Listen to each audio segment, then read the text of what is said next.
Good afternoon. Today I'm going to be reviewing the Aquatico Poseidon. This watch is available from aquaticowatch.com for $359. So firstly, let's look at the box that the watch comes in, and then I'll talk you through the other items one gets with the piece. So the watch comes in this wooden watch box. I'll show you the interior.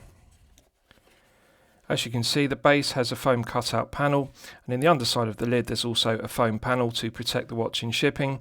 Nice presentation. One detail I like is the use of 4 magnets. There are 2 magnets in the base which attract 2 magnets in the lid. So the hinge lid snaps shut with a nice positive click, and it's also got this stainless steel catch. So very nice presentation, and it makes a credible alternative to using the default option of a plastic or cardboard watch box. With regards to other items, this is the owner's instruction manual, which is in the form of a fold-out leaflet. Clear, concise diagrams, and the instructions are in English. They detail the operation of the movement used, which is the Seiko NH35A automatic. This is the plastic guarantee card that comes with the watch, and I'm pleased to report the Poseidon is covered by a 2-year international warranty.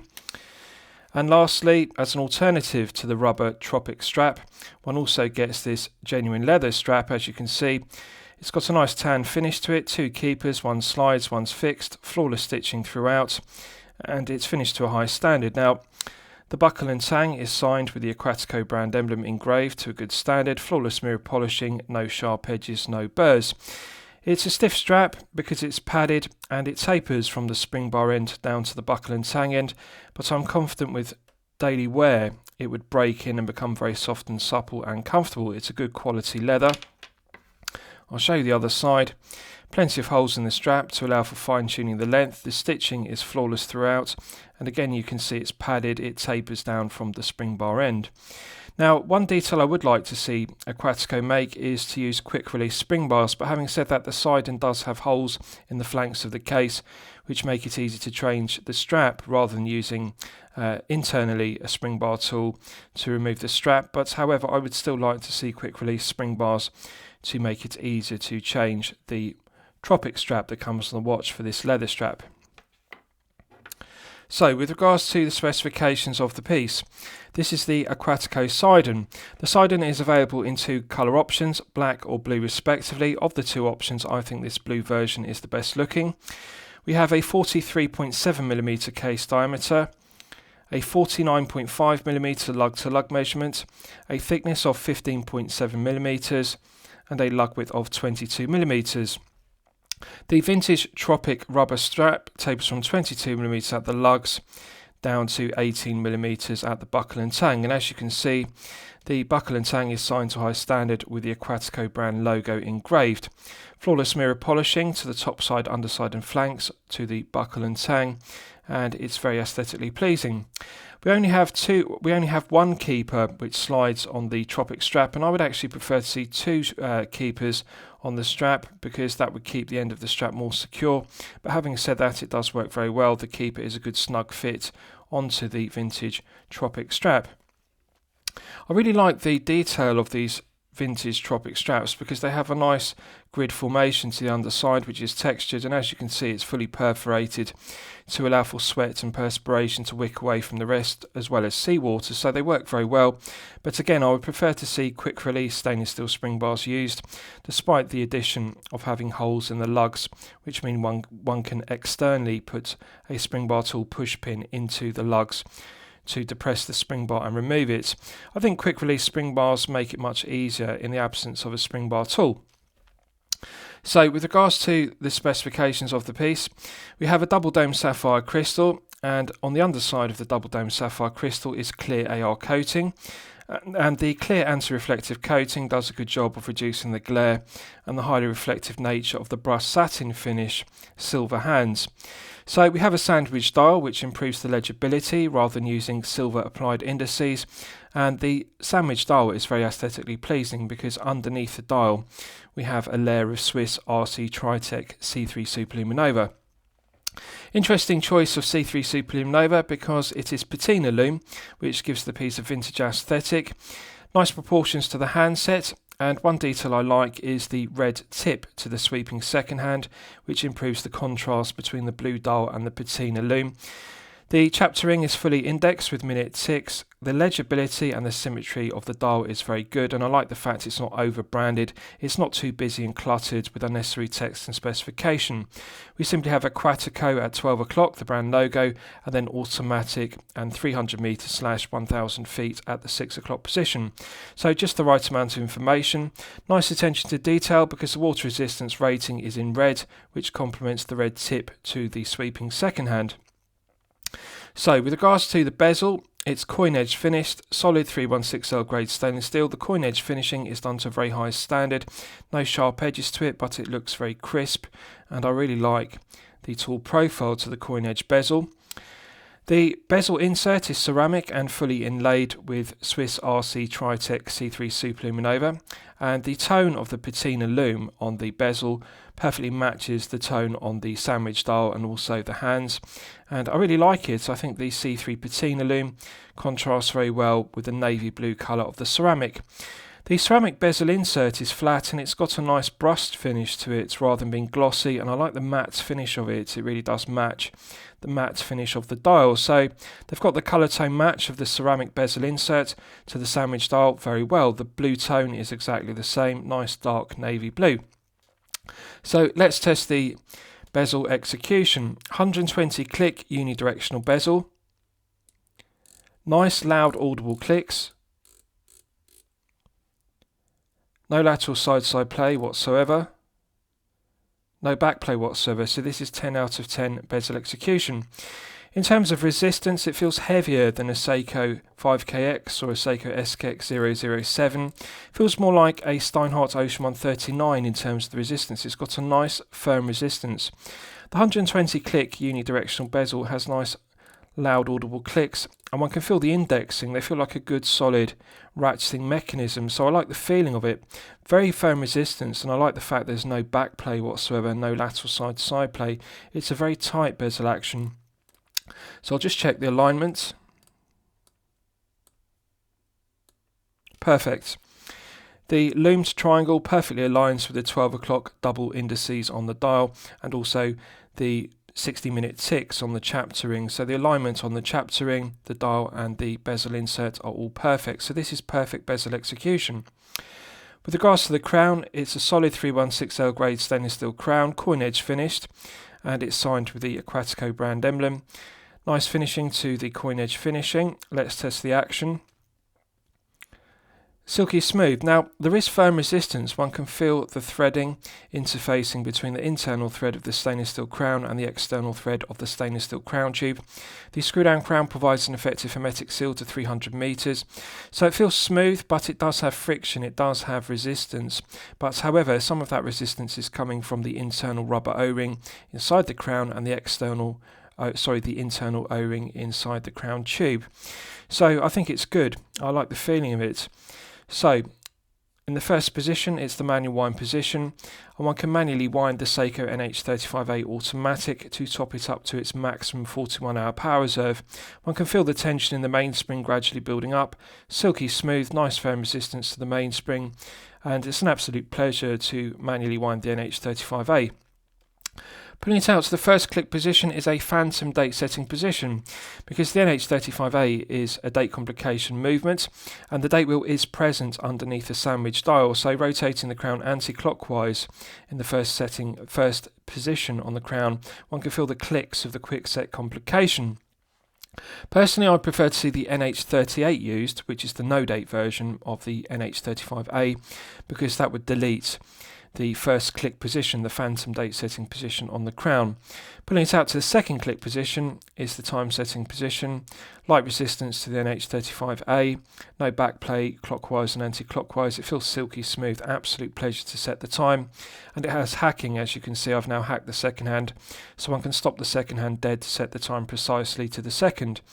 Pushing it back in, it's got a nice positive click, and that restarts the movement. So let's test screwing it back down. Immediate thread pickup, excellent. This is a perfect interface between the internal thread of the stainless steel crown and the external thread of the stainless steel crown tube. Nice and firm, but smooth. So I like it. Credit where credit's due. Aquatico do a very good job of their screw down crown. So let's look at the case back.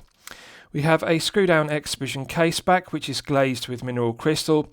One thing I like about the caseback is it's very low profile and flat rather than being a bubble back caseback. As you can see, there is a slight lip and projection of the mineral crystal which projects out of the stainless steel portion of the exhibition caseback, but it is perfectly flat, and it means that it's very comfortable because it sits against the wrist very snugly, and it's more close to the wrist than a bubble back stainless steel caseback would be. So I like the use of an exhibition caseback. It does a good job of displaying the NH35A. Now it's undecorated, but the rotor is signed with the Aquatico brand emblem in gilt, as you can see, which contrasts with the black background. So it's good that they've made the effort to decorate the rotor, because the NH35A is otherwise a sterile and boring movement to look at. The stainless steel portion is engraved to a very high standard with the specification of the Poseidon, and I like it. The quality of the engraving is good, and I really like the way it fits flush to the underside of the case. So it's a very well executed screw down exhibition caseback which provides an effective hermetic seal to 300 meters. Right, so I'll give you a wrist shot and you can see how it fits on my 8-inch wrist. Now I'm pleased to report that this vintage Tropic strap, as you can see, does in fact just fit my 8-inch wrist, and I can just engage the end of the strap in the keeper. But however, I would prefer to see a slightly longer strap, because this is a 43.7mm piece, and therefore it's clearly made for collectors with a larger wrist of 7 to 8 inches. So I would like to see Aquatico use a slightly longer strap, half an inch longer, to allow for collectors with a larger wrist. And also I would like to see 2 keepers used on the strap rather than just one, but having said that, I can engage the end of it, so it does suffice. Now it's surprisingly comfortable to wear despite having great wrist presence, because it's 43.7. It lacks heft. On the rubber strap it's 121 grams. Now it feels very comfortable, very well balanced, it doesn't feel top heavy, and the vintage Tropic rubber strap is very soft and supple because it's thin and very flexible, so the silicone rubber feels comfortable, and it actually suits the piece very well because it has a 22mm lug width.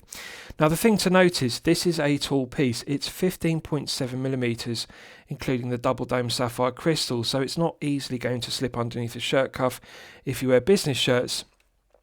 So it does have wrist presence, and it is a tall piece, but however it is a comfortable piece due to being 121 grams. If this were on a bracelet, it would weigh in excess of 200 grams and therefore be uncomfortable, and I think they've made the correct decision by offering this on the Tropic strap, because it does significantly reduce the heft from circa 200 grams down to only 121, which does enhance the comfort. But so very well balanced, comfortable piece to wear, very aesthetically pleasing. The double dome sapphire crystal has a nice lip on the edge of it which projects above the ceramic bezel insert, and I like the way it catches the light. Clear AR coating works very well. The sandwich dial has good legibility, and it's not as reflective as a sunburst dial with applied indices in silver, and I like it. I like the symmetry, and I also like the legibility. So good looking piece to wear, but it's clearly suited for collectors with a large wrist of 7 to 8 inches.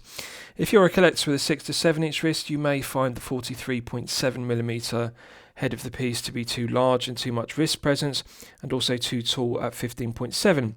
Now the other thing to note is 49.5 is a relatively long lug to lug measurement. As you'll know from my previous reviews, I consider 48mm to be perfection. That is the sweet spot. At 49.5 it's just under 50mm lug to lug, so it's a long case with long lugs and also a wide case, so again it's really suited for collectors with a 7 to 8 inch wrist rather than a smaller wrist of 6 to 7 inches. Right, so let's do a Lume test and we'll see how the Lume performs when it's charged up to the absolute maximum. So as always, I'm going to use my 100 UV LED torch to charge it up to the absolute peak. Right, so that's now fully charged, and as you can see it has not disappointed. This has actually exceeded my expectations. So this is top grade Swiss RC Tritech C3 Superluminova, the very best of Swiss Superluminova. And as you can see, this is the performance of top grade Swiss Lume. I really like it. Perfect match between the green C3 Superluminova used on the ceramic bezel and also the sandwich dial and the hands. The legibility is outstanding, the symmetry is outstanding. They've done an excellent job of inlaying the ceramic bezel insert, the minute ticks in the Arabic numerals with C3 Superluminova. It's glowing incredibly brightly, and it will continue to glow for a good length of time because this is top grade C3 Superluminova. RC Tritech really is one of the best quality C3 Superluminovas made, and I think Aquatico deserve full credit for not cutting any corners.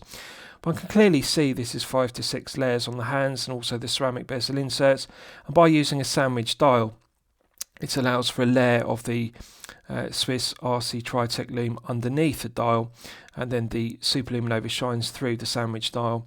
So it works very well, legibility is good, and one can clearly orientate the dial. One can see where 12 o'clock is because of the double indices at 12. So it's performing very well, and I'm very pleased with it. Right, so let's discuss the movement used. You'll all be familiar with the Seiko NH35A Automatic.